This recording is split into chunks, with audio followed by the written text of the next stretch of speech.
Od věků každý ve své duši uchovává pravdu. Teď, dnes, nikoliv zítra, ať je každý člověk šťastný.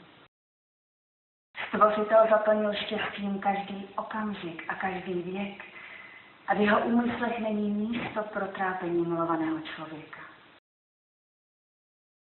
Mé pramaminky, mí praotcové, naplňte pravdivým světlem poznání každého. Rozdejte světlo všem, kteří jsou schopni jej přijmout.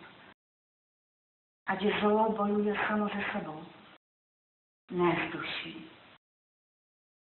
Celou svou duši lidem dám. V lidech svou duši pohledám. Hej, vy proroci, po tisíciletí mluvící o pomíjivosti a beznadějnosti lidského bytí, strašící lidi soudem a peklem. Zmírněte svůj zápal. Je to vaše vina, že člověk stěží chápe nebe.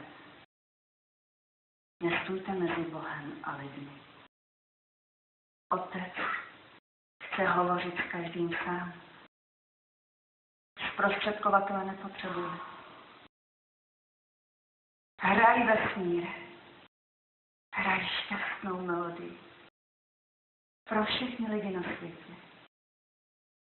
Ať každý pozná melodii duše.